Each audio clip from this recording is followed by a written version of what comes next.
Hello and welcome. Today, for my second informative speech, I'll be talking about the story of football. I'll be talking about when it first started and then during the early World War II periods up until the point of today. Football is a game that's been around in America for a long time. It started out with people just throwing a ball around and then progressed into a lot of people coming together and playing a small game. It started with them playing in a schoolyard or in somebody's backyard, then it progressed to be playing at local high schools. They made cleats out of shoes with a piece of metal at the bottom to gain traction, and that's how they became faster.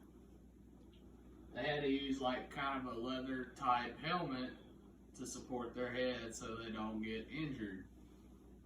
The game went on to be a big deal across the country, and it is the biggest sport in America today.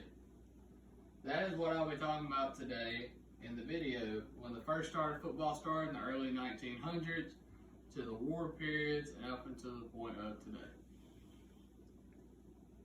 American football was started around 1892 and it slowly progressed until it was founded in 1920 by Walter Camp at Harvard University.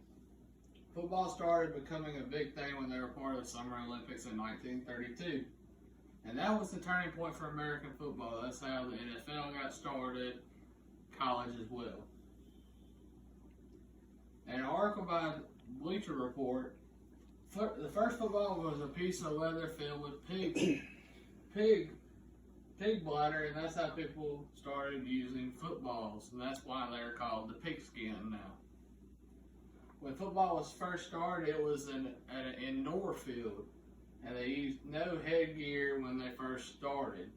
And the first helmets were made out of leather straps, and it became mandatory for all players to wear one so that they don't get severe head injuries.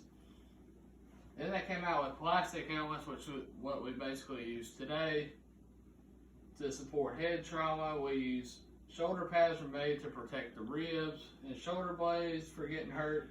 And the first cleats were made like tennis shoes, but they used pieces of metal to put under the bottom of it to gain control so players don't slip and fall and hurt themselves even more.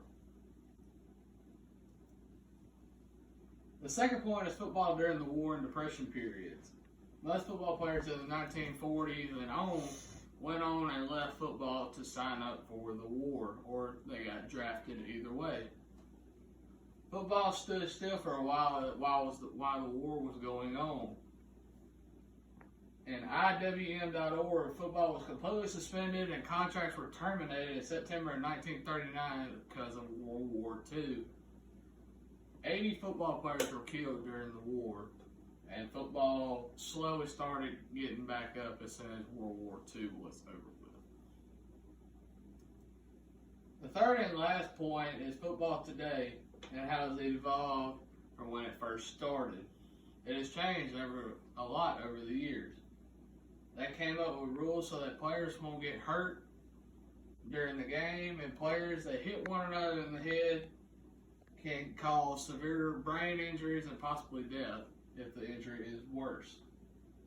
Players have to stop after the whistle is blown by the referee so that no further injuries can take place during the play. In an article by operations.nfl.com, it says rules were made so that the players and coaches would be safe and not risk a bad injury during the play. The rules were made so that nobody would get seriously injured or hurt during the game.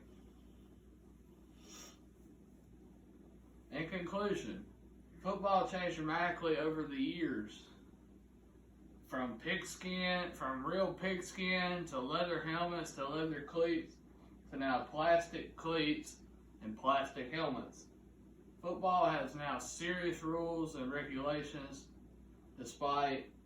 so that players will not get hurt or severely injured during the game.